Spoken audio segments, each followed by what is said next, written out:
Hello guys, sorry for the interruption అండి. Actually videos నేను ఇందాల పెట్టాను, బట్ సౌండ్ అయితే రాలేదు. దానికి చిన్న టెక్నికల్ ఇష్యూ వచ్చింది. సో అయితే మనం మళ్ళీ అదే ఎక్స్ప్లెనేషన్ నేను మళ్ళీ డీటెయిల్గా చేస్తానండి, ఓకేనా? సో ఆల్రెడీ నేను 1 to 10 క్వశ్చన్స్ ఫిజిక్స్ మీద ఆర్ఆర్బీ ప్రీవియస్ ఇయర్ క్వశ్చన్స్ నేను ఆల్రెడీ పెట్టడం జరిగింది. సో ఇప్పుడు మనం 11th క్వశ్చన్ నుంచి మళ్ళీ చూద్దాం. ఇక్కడ మీరు చూసినట్లయితే 11th క్వశ్చన్, సో ఏమడిగాడో చూద్దాం. సో అయితే ఇక్కడ ఏమడిగాడండి, ఇక్కడ an effort of 5 units is applied on 10 unit load. Okay, the distance traveled by effort and the load are 50 and 20 units respectively. Find the efficiency of the machine అంటున్నాడు. So క్వశ్చన్ని చూసి మీరు కంగారు పడద్దు. యాక్చువల్గా ఇది ఒక సింపుల్ కాన్సెప్ట్ అండి. సో చాలా సింపుల్. ఫర్ ఎగ్జాంపుల్ ఎఫర్ట్ అంటున్నాడు. ఎఫర్ట్ అంటే లోడ్ అంటే ఏంటో నేను చూపిస్తాను. సో ఒకరోజు ఒక పర్సను అలా వెళ్తూ ఉండగా దారిలో ఒక పెద్ద బండరాయి అడ్డొచ్చిందన్నమాట. ఓకే, సో ఈ పెద్ద బండరాయిని కదపడానికి మనోడు ఏం చేశాడంటే చాలా ప్రయత్నించాడు. సో దాన్ని చేతులతో తోస్తున్నాడు అనమాట. సో దాన్ని చేతులతో తోస్తున్నాడు కానీ అది వెళ్ళట్లేదు. అంటే మనోడు అప్లై చేస్తున్న ఫోర్స్ అనేది అయితే సరిపోవట్లేదు అన్నమాట. అయితే సో మనోడు అప్లై చేసిన ఫోర్స్ అనేది ఇంక్రీజ్ అవ్వాలంటే వీడికి ఒక ఐడియా వచ్చింది. అయితే ఏం చేశాడంటే ఒక చిన్న రాయిని తీసుకొచ్చాడు. ఒక చిన్న రాయిని తీసుకొచ్చి ఈ బండరాయి దగ్గర పెట్టాడనమాట. ఈ బండరాయి దగ్గర పెట్టి సో ఒక ఐరన్ రాడ్, ఒక రాడ్డో ఏదో ఒక సంథింగ్, ఒక ఐరన్ రాడ్ని ఇలా దీని మధ్యలో పెట్టాడనమాట. పెట్టి సో ఇప్పుడు ఏం చేశాడంటే మనోడు ఈ ఐరన్ రాడ్ పైన చేతులు పెట్టి వాడు దీన్ని కిందకి పుష్ చేయడం చేశాడనమాట. ఈ పుష్ చేయడం చేయగానే ఇప్పుడు ఈ రాయి అనేది ఇంతకు ముందు కన్నా సులువుగా కదలడం మొదలైంది. కదిలిన తర్వాత అది మూవ్ అవ్వడం జరిగిందన్నమాట. ఈ కథ ప్రకారంగా మీకు ఏం అర్థమైంది అంటే ఇది ఒక సింపుల్ మెకానిజం అన్నమాట. ఇది చూడడానికి ఎవడైనా చేస్తాడు, చదువుకోలేనివాడైనా, కానీ ఇది మన సబ్జెక్ట్. ఇది ఏంటంటే ఇప్పుడు ఇదే ఎగ్జాంపుల్ నేను ఏం చెప్తున్నానంటే మన క్వశ్చన్లో ఏమడిగాడో చూద్దాం. The effort of 5 units. ఇక్కడ ఎఫర్ట్ ఎవరు చేస్తున్నాడండి? ఇక్కడ ఎఫర్ట్ ఎవరు చేస్తున్నాడు? ఇక్కడ ఎఫర్ట్ అనేది మనోడే చేస్తున్నాడు, ఓకేనా? సో మనోడిని ఇప్పుడు ఏమంటాం అంటే ఎఫర్ట్ అందాం. జాగ్రత్తగా అబ్జర్వ్ చేయండి. ఎఫర్ట్ మనోడు ఎఫర్ట్ ఎంత ఇస్తున్నాడు? మనోడు 5 newtons ఇస్తున్నాడు. ఈ హ్యాండ్ తోటి ఫోర్స్. న్యూటన్ అంటే ఎన్ అంటే న్యూటన్ అండి. న్యూటన్ దేనికి యూనిట్? ఫోర్స్కి యూనిట్. మనోడు ఏం చేస్తున్నాడు? ఇక్కడ 5 newtons అప్లై చేస్తున్నాడు. సో అప్లై చేసినప్పుడు యాక్చువల్గా ఈ రాయి బరువు ఎంత ఇచ్చాడు చూడండి. ఇక్కడ 5 units applied on the 10 units load అన్నాడు. అంటే ఈ రాయి బరువు ఎంత? 10 newtons. అంటే 10 newtons బరువు. మనోడు అప్లై చేస్తుంది ఎంత? 5 newtons. అయితే the distance travelled by the effort and load. Effort యొక్క డిస్టెన్స్ అంటే ఏం లేదండి. మరి ఇప్పుడు చెప్పండి, దీన్ని మనం ఏమంటాం? ఇప్పుడు దీన్ని 10 newtons, ఇది లోడు. ఇది ఏంటండి? ఇది లోడు. మనోడు ఏంటి? ఎఫర్ట్. అయితే ఇప్పుడు మరి ఈ మధ్యలో రెడ్ కలర్లో ఒక పిక్కలా కనబడింది కదా, మరి దాన్ని ఏమంటారంటే దీన్ని మనం ఫల్క్రమ్ అంటారు. ఫల్క్రమ్ అంటే ఒక ఫిక్స్డ్ పాయింట్ అని అర్థం, ఓకేనా? ఇది బ్యాలెన్సింగ్ చేస్తుంది అటు ఇటు. సో దీనివల్ల కొంచెం ఫోర్స్ అనేది మనకి డిఫరెన్స్ వస్తుందన్నమాట. ఫల్క్రమ్ అనేది ఇది మనకు ఒక ఫిక్స్డ్ పాయింట్ అని చెప్పొచ్చు. మరి అయితే ఇప్పుడు క్వశ్చన్ ప్రకారంగా మనం చూసినట్లయితే వాడు ఏమంటున్నాడు? Distance travelled by the effort and the load are 50 and 20 అంటున్నాడు. అంటే ఏం లేదండి, వాడు ఏం చెప్తున్నాడు అంటే ఈ ఫల్క్రమ్ నుంచి ఎఫర్ట్ వరకు ఉండే డిస్టెన్సు 50 అంట, ఓకేనా? 50 అంట. అలాగే ఈ ఫల్క్రమ్ నుంచి ఈ రాయి వరకు ఉండే డిస్టెన్సు 20 అంట, ఓకేనా? 20 అంట. సో అయితే ఇప్పుడు find the efficiency of the machine. ఈ టైప్ ఆఫ్ మిషన్ యొక్క ఎఫిషియన్సీ ఎంత అని చెప్పేసి మనల్ని అడగడం జరిగిందన్నమాట, ఓకేనా? సో ఏంటండి, సింపుల్ అండి. ఎంత డిస్టెన్స్తో అయితే ఉందో ఎఫిషియన్సీ ఫార్ములా చెప్తున్నాను చూడండి, మీకు ఈజీగా అర్థమవుద్ది అన్నమాట. ఎఫిషియన్సీ ఫార్ములా ఏంటంటే ఎంత అయితే లోడ్ ఉందో, ఎంత లోడ్ ఉంది దానికి మనోడు ఎంత ఎఫర్ట్ పెట్టాడో చేయడాన్ని ఎఫిషియన్సీ అంటారు, ఓకేనా? మళ్ళీ చెప్తున్నాను చూడండి, ఎంత లోడ్కి ఎంత ఎఫర్ట్ పెట్టామో చేసేదే ఎఫిషియన్సీ, ఓకేనా? ఇప్పుడు లోడ్ ఎంత అండి? ఇప్పుడు ఎఫర్ట్ 5 newtons, ఎంత డిస్టెన్సు? 50. అప్పుడు మీరు ఏం చేస్తారంటే డైరెక్ట్గా మల్టిప్లై చేసేయండి. అప్పుడు ఏమవుద్ది? 50 into 5 Newton is equal to 250 Newton metre అవుతుంది. ఫర్ ఎగ్జాంపుల్ ఇది 50 మీటర్ అనుకుంటే, ఓకేనా? సో అలాగే 10 into 20 ఏమవుతుంది? 200 అవుతుంది, అంతే కదా? 10 × 20 ఏమవుతుంది 200 న్యూటన్ మీటర్ అవుతుంది. అంటే దీన్ని బట్టి లోడ్ ఎంత వచ్చింది, లోడ్ 200 వచ్చింది, ఎఫర్ట్ ఎంత పెట్టాడు 250 పెట్టాడు. సో ఇప్పుడు దీన్ని ఇంటూ 100 చేయండి. ఎందుకు 100 చేయాలి సార్, ఇక్కడ మీరు ఆన్సర్ చూడండి అన్ని పర్సంటేజ్లో ఉన్నాయి. ఎప్పుడైనా పర్సంటేజ్ ఉంటే ఇంటూ 100 చేస్తే మనకి పర్సంటేజ్ వస్తుంది. 0కి క్యాన్సిల్ అయిపోతుంది. 25 1s are 25 8s are 8 × 10 80. So answer is 80%. So ఇది అండి కాన్సెప్ట్. ఐ హోప్ మీ అందరికి అర్థమైంది అనుకుంటున్నాను. ఇది ఇంతసేపు ఎందుకు చెప్పానంటే ఇది ఒక కాన్సెప్ట్ అండి. ఈ క్వశ్చన్ కోసం నేను చెప్పలేదు. ఇలాంటి క్వశ్చన్స్ ఎప్పుడు వచ్చినా సరే మీరు ఈ విధంగా ఫార్ములాని ఈ యొక్క ఎఫర్ట్ యొక్క ఫార్ములాని మీరు యూజ్ చేసుకొని ఎఫిషియన్సీ ఫార్ములాని యూజ్ చేసుకొని మీరు చేయొచ్చు అన్నమాట. ఐ హోప్ అందరికీ అర్థమైంది అనుకుంటున్నాను. సో అయితే మీకు ఇక్కడ డౌట్ రావచ్చు, ఈ లోడ్స్ ఎఫర్ట్స్ దేనికి సంబంధించింది అంటే యాక్చువల్గా ఇవి లెవర్స్కి సంబంధించిందండి. ఈ కాన్సెప్ట్ పేరే, ఇప్పుడు మీరు చూస్తున్న కాన్సెప్ట్ పేరే మనకి ఏంటంటే simple machines, simple mechanism are machines, simple machines అని అర్థం. ఈ సింపుల్ మెషిన్స్లో మనం ఏంటి లెవర్స్, ఓకేనా, లెవర్స్. లెవర్ అంటే ఏం లేదండి, ఒక రాడ్, ఒక ఐరన్ స్ట్రైట్ రాడ్ ఇప్పుడు మనోడు పెట్టాడు కదా దాన్నే లెవర్ అంటాం. సో దాన్ని లేపినప్పుడు చూడండి, అంటే ఫర్ ఎగ్జాంపుల్ లెవర్స్ అంటే మీకు ఏ విధంగా ఉంటాయంటే చూడండి కత్తెరలు, స్క్రూ డ్రైవర్లు, ఓకేనా. సో ఇలాంటివన్నీ కూడా మనకి లెవర్స్లోకి వస్తాయన్నమాట. యాక్చువల్గా వీటిని ఎలా డివైడ్ చేస్తారంటే 3 క్లాసెస్గా డివైడ్ అయ్యి ఉంటుందండి. ఈ లెవర్స్ అనేవి ఎన్ని క్లాసెస్ ఉంటాయి, 3 క్లాసెస్ ఉంటాయి. ఫర్ ఎగ్జాంపుల్ అంటే మీకు ఎగ్జామ్ పరంగా చెప్తున్నాను, ఓకేనా. సో 3 టైప్స్ ఉంటాయి. ఈ 3 టైప్స్ ఏంటంటే ఫస్ట్ క్లాస్, ఓకేనా. ఫస్ట్ క్లాస్ అంటే 1వ తరగతి కాదండి, లెవర్స్లో first class, second class and third class, ఓకేనా. First class, second class and third class. So ఇప్పుడు బేసిక్ డ్రాయింగ్ నేను చూపిస్తానండి. ఫస్ట్ క్లాస్ అంటే ఎలా ఉంటుందంటే ఫర్ ఎగ్జాంపుల్ ఒక రాడ్ ఇలా ఉంది. సో మధ్యలో ఏముందంటే ఇలా ఫల్క్రమ్ ఉంది, ఓకేనా. సో ఇప్పుడు ఏం జరుగుతుందంటే ఇటు నుంచి మనకి లోడ్ ఉందనుకుందాం, ఓకేనా. ఇటు లోడ్ ఉందనుకుందాం, ఇటు ఏంటంటే ఇటు ఎఫర్ట్ ఉందనుకుందాం, ఓకేనా. ఇప్పుడు మనోడేంటి ఒకడు కిందకి వెళ్తాడు, ఒకడు పైకి వస్తాడు, ఒకడు కిందకి వెళ్తే ఒకడు పైకి వస్తాడు. అంటే ఎఫర్ట్ అనేది ఇప్పుడు ఫర్ ఎగ్జాంపుల్ ఎఫర్ట్ అనేది ఫోర్స్ లెక్క, ఓకేనా. ఎఫర్ట్ అనేది ఫోర్స్ లెక్క, లోడ్ అనేది ఏంటి వెయిట్ లెక్క, ఓకేనా. లోడ్ అనేది ఏంటి వెయిట్ లెక్క అనుకుందాం. సో ఇప్పుడు చూడండి ఈ మధ్యలో ఉన్న పాయింట్ ఏంటి, దీన్ని ఫల్క్రమ్ అంటారు. దీన్ని ఏమంటారు, ఫల్క్రమ్ అంటారు, ఓకేనా. సో ఇది ఫస్ట్ క్లాస్ సంబంధించింది. మరి ఈ టైప్ మీరు ఎక్కడైనా చూసారా అంటే ఈ టైప్ చూడండి, మనం పార్క్స్లోని మనం పార్క్లో చిన్నపిల్లలు ఊగుతారు చూడండి, అటొకరు ఇటొకరు కూర్చుంటే ఒకరు వెయిట్ ఒకరు కిందకి దిగితే ఇంకొకరు పైకి లిఫ్ట్ అవుతారు. అంటే ఇలాంటివన్నీ కూడా సింపుల్ మెకానిజమ్స్ మాట. ఇప్పుడు ఇది దేనికి చెందింది, this is the first class, ఓకేనా. ఇప్పుడు సెకండ్ క్లాస్ చూద్దాం. సెకండ్ క్లాస్ ఎలా ఉంటుందంటే ఫర్ ఎగ్జాంపుల్ ఒక ఐరన్ రాడ్ ఇలా ఉంది. సో దీనికి ఒక ఫలక్రమ్ అనేది చివరనుంది. ఇప్పుడు చూడండి ఈ కింద నుంచి లోడ్ అప్లై చేస్తే, ఈ కింద నుంచి మనం ఫోర్సు అప్లై చేస్తే ఎఫర్ట్, ఇదేంటి ఎఫర్ట్ ఇస్తే లోడ్ అనేది ముందు కదులుతుంది అన్నమాట. లోడ్ అనేది ఎలాగ యాక్ట్ అవుతుంది, ఇక్కడ లోడ్ అనేది ఇలాగా ఈ విధంగా కిందకి యాక్ట్ అవుతుంది. సో దీనికి ఎగ్జాంపుల్ ఏంటంటే మీకు తోపుడు బండి అండి. తోపుడు బండి చూడండి, మనం పైకి లేపి దాని చక్రాలు పెట్టి దానికి ముందుకు నడుపుతూ ఉంటాం తోపుడు బండి. తోపుడు బండి నడిపినప్పుడు బెస్ట్ ఎగ్జాంపుల్ మనం చెప్పచ్చు, ఓకేనా. ఇది క్లాస్ 2, ఇది క్లాస్ 2 అని అర్థం, ఓకేనా. నెక్స్ట్ క్లాస్ 3 ఎలా ఉంటుంది, క్లాస్ 3 ఎలా అంటే సేమ్ ఈ విధంగానే ఉంటుంది.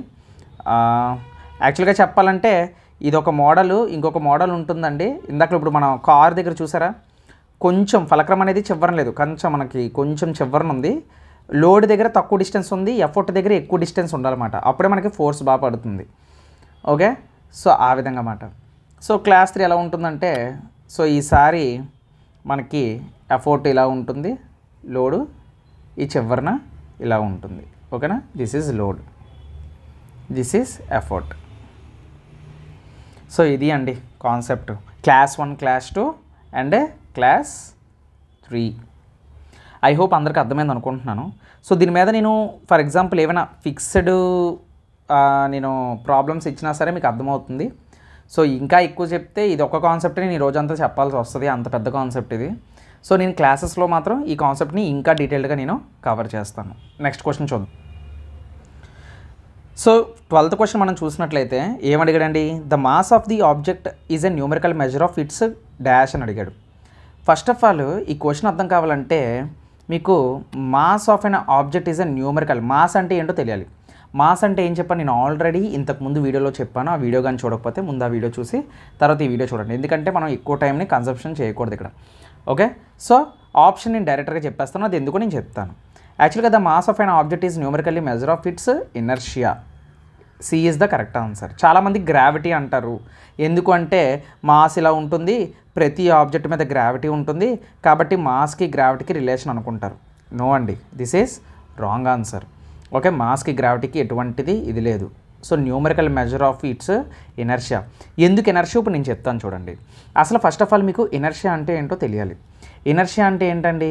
ఇనర్షియా అంటే నా భాషలో నేను చెప్పేది ఏంటంటే లేజినెస్. ఓకే, లేజీ, బద్ధకం అండి ఇనర్షియా అంటే. ఇప్పుడు పొద్దున్నే నేను పనికి వెళ్ళాలి, డ్యూటీకి వెళ్ళాలి రోజు. సో నేను డ్యూటీకి వెళ్ళి మరి తప్పదు నాకు, ఇంకా డైలీ వారి బతకాలంటే డ్యూటీకి వెళ్ళాలి.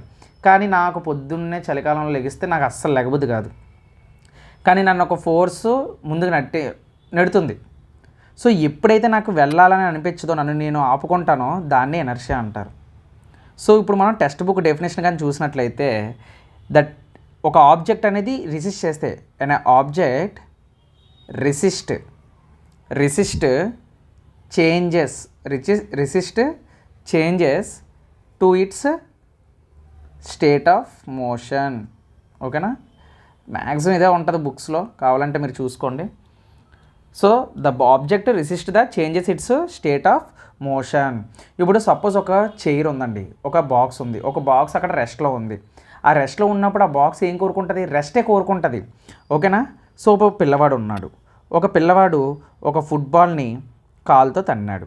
సో ఫుట్బాల్ తన్ననంత వరకు ఇదేముంది, ఫుట్బాల్ ఇక్కడే రెస్ట్లో ఉంది. కానీ ఎప్పుడైతే మనోడు ఫోర్స్ అప్లై చేశాడో ఈ ఫుట్బాల్ ఏమవుద్ది, ముందుకు కదులుతుంది. కదిలి ఆ ఫుట్బాల్ ఏమవుతుంది, పర్టికులర్ పాయింట్ దగ్గర ఆ ఫుట్బాల్ అనేది ఆగిపోతుంది. ఓకేనా, సో ఆగిపోతుందంటే ఈ ఫుట్బాల్కి ఏమున్నది, ఇనర్షియా ఉంది. ఎందుకంటే ఎవరైనా సరే they want to be at rest only. ప్రతి ఒక్కరికి ఏం కావాలి, రెస్ట్ కావాలి, మనకైనా ఎవరికైనా ఆబ్జెక్ట్స్కైనా. సో అందుకే న్యూటన్స్ ఫస్ట్ లా ప్రకారంగా ఈ ఇనర్షియా అని చెప్తారన్నమాట. దీన్ని ఏమంటారంటే న్యూటన్ ఫస్ట్ లా అంటారు. Newton first law or law of inertia అంటారు. ఏమంటారు? లా ఆఫ్ ఇనర్షియా అంటారు అన్నమాట. న్యూటన్ ఫస్ట్ లా చెప్తుందన్నమాట. ఏమని చెప్తున్నాడు న్యూటన్స్ ఫస్ట్ లా అంటే every object want to be at rest until some force is applied on it, external force is applied on it. అంటే తెలుగులో చెప్పాలంటే ప్రతి ఆబ్జెక్ట్ కూడా రెస్ట్ను కోరుకుంటుంది. కానీ ఎప్పటి వరకు? అంటిల్ ఒకడు వచ్చి దాన్ని కెలికినంత వరకు. ఇప్పుడు చూడండి, ఇక్కడ బాల్ రెస్ట్లో ఉంది ప్రశాంతంగా, వీడు వచ్చి తననంత వరకు. వీడు తన్నిన తర్వాత ఏమైంది, బాల్ ముందుకు కదిలింది, అంతే కదా. సో ఇప్పుడు ఇనర్షియాని ఇంకా డీటెయిల్గా చెప్తాను చూడండి. ఫర్ ఎగ్జాంపుల్, ఇనర్షియా మీకు అర్థం కావాలంటే ఒక టేబుల్ ఉంది, ఒక టేబుల్ పైన 2 బాక్సులు ఉన్నాయి. ఓకేనా, 2 బాక్సులు ఉన్నాయి, ఒకటి ఈ బాక్స్, ఇంకోటి ఈ బాక్స్. ఈ బాక్స్ని నేను M1 అంటాను, ఈ బాక్స్ని నేను M2 అంటాను. ఇప్పుడు ఈ బాక్స్ని తోయమని నేను చెప్పాను. ఈ బాక్స్ని తోసి ఇక్కడ పెట్టండిరా, ఈ బెంచ్ మీద పెట్టండిరా అని చెప్పాను నేను. ఓకేనా, సో ఈ బాక్స్ని తీసుకొని వెళ్ళి నువ్వు ఎక్కడ పెట్టాలి, ఇక్కడ పెట్టాలి. నిజం చెప్పు, నువ్వు ఏ బాక్స్ని తీసుకెళ్తావు? పెద్దది తీసుకెళ్తావా, చిన్నది తీసుకెళ్తావా? ఆఫ్ కోర్స్ 99.9% మెంబర్స్ చిన్నదాన్ని తీసుకెళ్తారు. ఎందుకు పెద్దదాన్ని తీసుకెళ్ళరు? బికాస్ ఇది ఎక్కువ బరువు అని వాళ్ళకి తెలుసు. అంటే ఇక్కడ దీన్ని బట్టి మీకు ఏమర్థమైంది, the greater the mass, greater mass అంటే బరువు ఎక్కువ ఉన్నదానికి ఏముంటుంది, గ్రేటర్ ఇనర్షియా. అంటే ఇప్పుడు దీనికి చూడండి, the smaller the mass smaller the inertia, small inertia. అంటే బరువు ఎక్కువ ఉంటే ఎక్కువ ఇనర్షియా, బరువు తక్కువ ఉంటే తక్కువ ఇనర్షియా. మీకు అర్థమైందండి? More inertia more mass, less inertia less mass. అంటే ఇప్పుడు దీన్ని బట్టి మనం చెప్పొచ్చా, క్వశ్చన్లో వాడు అడిగిన దాన్ని బట్టి మనం చెప్పొచ్చా? మరి అంతే కదా. ఇప్పుడు ఈ బాక్స్ ఉంది, ఈ బాక్స్ని సింగిల్గా ఒకటి తోసేస్తాడు ఇలాగా. అదే ఈ బాక్స్ని తోయాలంటే ఒకటి సరిపోడు, వీడి బలం సరిపోదు, వీడితో పాటు ఇంకొకటి రావాలి, ఒక ఇద్దరు దీన్ని తొయ్యాలి. అది మాట. అర్థమైందా? అంటే దీన్ని బట్టి ఇనర్షియా దేని మీద డిపెండ్ అయి ఉంటుంది? మాస్ మీద డిపెండ్ అయి ఉంటుంది. మాస్ ఇనర్షియాకి రిలేషన్షిప్ ఉంటుందన్నమాట. అందుకనే the mass of an object is numerically measure of its inertia అంటారు. నేను లేజినెస్ ఎందుకన్నానంటే అందుకే. ఓకేనా? ప్రతి ఒక్కరికి రెస్ట్ కావాలని చెప్పేసి. ఓకే, సో నెక్స్ట్ క్వశ్చన్ చూద్దాం. సో నెక్స్ట్ క్వశ్చన్ చూసినట్లయితే density of an ice is dash compared to density of water అంటున్నాడు. యాక్చువల్గా దీనికి ఆన్సర్ నేను డైరెక్ట్గా చెప్పేస్తానండి. యాక్చువల్గా మీరు ఎప్పుడైనా సినిమాల్లో చూసారా ఐస్ మీద వాటర్ మీద ఐస్ ఫ్లోట్ అయి ఉంటుంది. ఎందుకంటే అలాగా మీరు మూవీస్లోని గేమ్ ఆఫ్ థ్రోన్స్లోని ఇలాంటి వాటిల్లో చూసినట్లయితే ఐస్ మీద అది వాటర్ మీద ఐస్ ఫ్లోట్ అయి ఉంటుంది. ఎందుకంటే because ice has less density. ఇక్కడ మనకి ఏమొస్తుందంటే ఆన్సర్ లెస్ వస్తుంది compared to density of water. అది ఎందుకో చెప్తాను చూడండి. యాక్చువల్గా డెన్సిటీ ఆఫ్ ఐస్ అనేది లెస్ అండి. ఎందుకు అంటే దాంట్లో ఉండే అరేంజ్మెంట్ ఆఫ్ మాలిక్యులర్ ప్యాక్ అనేది ర్యాండమ్ అరేంజ్మెంట్తో ఉంటుందన్నమాట వాటర్లో. కానీ ఈ ఐస్ అనేది ఏంటి? ఇప్పుడు ఐస్ అనేది నాకు లిక్విడా సాలిడా గ్యాసా? ఐస్ అనేది సాలిడ్ అండి. ఐస్ అనేది ఏంటి? సాలిడ్. మరి ఈ సాలిడ్లో స్ట్రక్చర్ ఎలా ఉంటుంది? ఈ సాలిడ్లో క్రిస్టల్ స్ట్రక్చర్ ఉంటుందన్నమాట. క్రిస్టల్ గ్రిడ్ టైప్ స్ట్రక్చర్ ఉంటుంది. గ్రిడ్ టైప్ స్ట్రక్చర్ ఉంటుందన్నమాట. ఏంటి సార్ గ్రిడ్ టైప్ స్ట్రక్చర్ అంటే? మాలిక్యూల్స్ అన్నీ ఇలా దగ్గరగా ఉంటాయి అన్నమాట. ఓకేనా? మాలిక్యూల్స్ అన్నీ ఇలా దగ్గరగా ఉంటాయి. ఇలా దగ్గరగా ఉండి ఒక స్ట్రక్చరు ఫామ్ అయి ఉంటుందన్నమాట. వాటర్ అలా కాదు, ర్యాండమ్ ఉంటుంది. సో దీనివల్ల ఏమవుతుంది? The take more space and higher volume and density ఏమవుతుంది? వాల్యూమ్ వల్ల లోవర్ డెన్సిటీ. ఇదే కదండి, ఇప్పుడు నీటిలో పేపర్ వేస్తాం. పేపర్ ఎందుకు మొలగలేదంటే దాని డెన్సిటీ తక్కువ. ఇప్పుడు లిక్విడ్స్లో కూడా డెన్సిటీ ఉంటుందండి. మనకి యూట్యూబ్ షార్ట్స్లో వాటిల్లో చూస్తూ ఉంటారు కదా. అంటే లిక్విడ్కి కూడా డెన్సిటీ అని ఉంటుంది అన్నమాట. Depends on it's density. So ice ఎందుకు ఫ్లోట్ అవుతుందంటే సింపుల్గా చెప్పచ్చు, వాటర్ కన్నా దాని యొక్క డెన్సిటీ అనేది చాలా తక్కువని మనం చెప్పచ్చు. సో ఈ లిక్విడ్ గ్యాస్ సాలిడ్కి నేను ఆల్రెడీ కెమిస్ట్రీ క్లాస్ చెప్పానండి. సో అది చూస్తే మీకు ఈజీగా అర్థమవుతుంది. నెక్స్ట్ క్వశ్చన్ చూద్దాం. సో నెక్స్ట్ క్వశ్చన్ మనం చూసినట్లయితే ఏమడిగాడండి ఇక్కడ? The SI unit of heat energy transferred is expressed in dash అని అడిగాడు. So first of all unit అనేది తెలుసుకునే ముందు మనం ఏం చేయాలంటే వాట్ ఈజ్ హీట్ అని మనం తెలుసుకోవాలి. హీట్ అంటే it is a form of energy. Heat అంటే ఏంటండి? It is a form of energy. Okay, form of energy. So heat అనేది ఒక ఎనర్జీ అండి. ఓకే, హీట్ అనేది ఏంటి? ఒక ఎనర్జీ. సో ఇది చాలా రకాలుగా ఉంటుంది. హీట్ కోసం మనం చెప్పుకున్నప్పుడు చెప్తాను ఇది. సో అయితే హీట్ ఎనర్జీ అనేది ఇక్కడ మీకు ఏమవ్వాలంటే ఫర్ ఎగ్జాంపుల్ ఒక స్టవ్ ఉందండి. ఒక మంట పెట్టారు, ఇలాగా ఒక మంట పెట్టారు. ఈ మంట మీద ఒక నీళ్లు మరిగించడానికి ఒక గిన్నె పెట్టారు. ఈ గిన్నెలో ఏముంటుంది మనకి? ఈ గిన్నెలోని వాటర్ పెట్టారు అనుకుందాం. ఓకేనా? వాటర్ వేసారు. సో ఇప్పుడు వాటర్ వేసినప్పుడు ఈ నీళ్ళు మరుగుతాయి కదా. ఇప్పుడు ఈ నీళ్ళు ఏమవుతాయి? మరుగుతాయి కదండి. సో మరిగినప్పుడు ఈ యొక్క టెంపరేచర్ అయితే పెరుగుతుంది కదా. హీట్ యొక్క టెంపరేచరు ఇక్కడ హీట్ అనేది ఏమంటే పెరుగుతుంది కదా. సో ఈ టెంపరేచర్కి మనం స్కేల్స్ అంటాం. డిగ్రీ సెల్సియస్ అని, ఫారెన్హీట్ అని ఇలా అంటూ ఉంటాం. సో ఇప్పుడు హీట్ ఎనర్జీ ట్రాన్స్ఫర్ ఫార్ములా మనకి ఏం చెప్తారంటే ద అమౌంట్ ఆఫ్ ఎనర్జీ ఏమంటారు? The amount of energy required అంటే అవసరం అని అర్థం. Required to raise the temperature of a given mass by 1 degree Celsius. చెప్తాను చూడండి, దీని అర్థం మీకు చెప్తాను చూడండి. మనకి గిన్నెలోని ఇప్పుడు వాటర్ పెట్టినప్పుడు, మంట ఏదైతే పెట్టినప్పుడు ఆ మంటలో ఉండే నీళ్ళ యొక్క టెంపరేచర్, ఇప్పుడు టెంపరేచర్ అనేది మనకి ఇప్పుడు 0 నుంచి చూసుకుంటే 0 degree Celsius నుంచి 1 degree Celsius అవ్వడానికి ఎంత ఎనర్జీ కావాలి అని అడుగుతున్నారు అన్నమాట. ఎంత ఎనర్జీ కావాలి అంటే మనకి యాక్చువల్గా హీట్ యొక్క SI యూనిట్ మనకి ఏంటంటే మనకి ఏంటంటే జౌల్ అండి. హీట్ యొక్క SI యూనిట్ ఏంటి? జౌలు. అంటే దీన్ని J అంటారు. ఓకేనా? అంటే option B is the correct answer. SI unit of heat energy ఏంటంటే జౌల్ అండి. ఓకేనా? అయితే ఇక్కడ మరి 1 డిగ్రీ సెల్సియస్కి ఎంత ఎనర్జీ కావాలంటే ఏం చెప్తారు? 1 డిగ్రీ సెల్సియస్కి మనకి సుమారుగా 4.184 జౌల్స్ కావాలండి. ఇంత జౌల్స్ వస్తేనే మనకి 1 డిగ్రీ సెల్సియస్ పెరుగుతుంది. ఓకేనా? మరి 2 డిగ్రీ సెల్సియస్కి ఎంత కావాలంటే 4.184ని 2తో మల్టిప్లై చేస్తారు. అర్థమైందా? అంటే మీరు దీన్ని బట్టి చూసుకోండి, 1 డిగ్రీకే ఎంత ఉంటే, ఇన్ని జౌల్స్ ఉంటే మన స్టవ్ కూర వండడానికి, చికెనో మటనో వండడానికి అలా కంటిన్యూస్గా హీట్ చేస్తూనే ఉంటాం. అది ఎంత సెల్సియస్లో ఉంటాయి, దాంట్లోని ఎంత టెంపరేచర్ ఉంటుందో చూడండి ఒకసారి. మీ ఊహకే వదిలేస్తున్నాను. ఓకేనా? సో మనకేంటి యాక్చువల్గా టెంపరేచర్ స్కేల్స్ అన్నమాట. అంటే ఈ హీట్కి సంబంధించినప్పుడు మీరు ఏం తెలుసుకోవాలంటే టెంపరేచర్ స్కేల్స్ని తెలుసుకోవాలి. ముఖ్యంగా మీరు తెలుసుకోవాల్సింది ఏంటంటే టెంపరేచర్ స్కేల్స్ అనేవి మనకి కొన్ని టైప్స్ ఉంటాయి. మెయిన్గా నేను చెప్తాను వాటి కోసం. యాక్చువల్గా ముందుగా మీరు తెలుసుకోవాల్సింది ఏంటంటే టెంపరేచర్ యొక్క స్కేల్ ఏంటంటే కెల్విన్ అండి, తర్వాత సెంటీగ్రేడ్ డిగ్రీ సెల్సియస్, ఆ తర్వాత ఫారెన్హీట్. ఈ 3 మోస్ట్ ఇంపార్టెంట్ అండి. ఓకేనా? టెంపరేచర్ స్కేల్స్లో ఈ 3 అనేవి చాలా అంటే చాలా ఇంపార్టెంట్. ఓకేనా? ఇప్పుడు డిగ్రీ సెల్సియస్ ఉందండి. డిగ్రీ సెల్సియస్ బాయిలింగ్ పాయింట్ అని ఆర్ఆర్బీలో ఎక్కువగా అడుగుతూ ఉంటాడు. బాయిలింగ్ పాయింట్ అంటే ఏంటండి? ఎప్పుడు మరగడం, ఎప్పుడు లిక్విడ్ స్టేట్ నుంచి గ్యాస్ స్టేట్కి వెళ్ళిపోతుంది. ఇప్పుడు నీళ్ళు మరగబెట్టాను, నీళ్ళు మరగబెట్టినప్పుడు ఏ పాయింట్కి, ఏ డిగ్రీ సెల్సియస్ పాయింట్కి ఈ వాటర్ కాస్త ఆవిరి అయిపోద్దని నేను చెప్తాను? At 100 degree Celsius.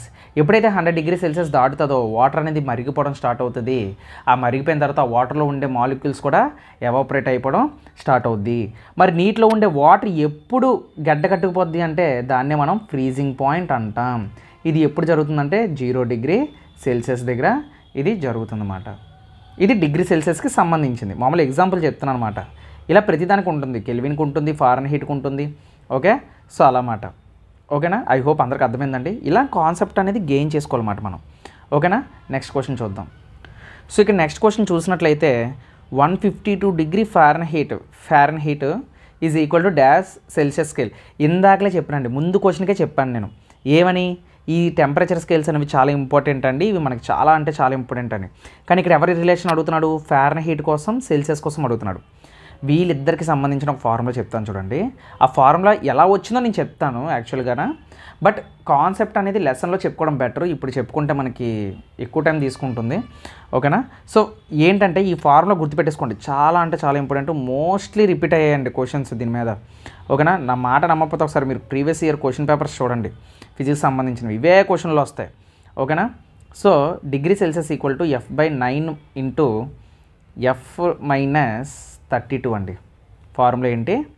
Degree Celsius is equal to F/9 into F-32. So very very important formula. మరి ఇంకెందుకు ఆలస్యం? మనం ఫారెన్హీట్ అది ఇచ్చేసాడు. ఎంత ఇచ్చాడు? 152 ఇచ్చాడు.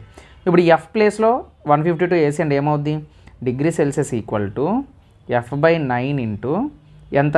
152 మైనస్ 32. 152లో నుంచి 32 తీస్తే ఏమవుతుంది? 120 వస్తుంది, అంతేనా?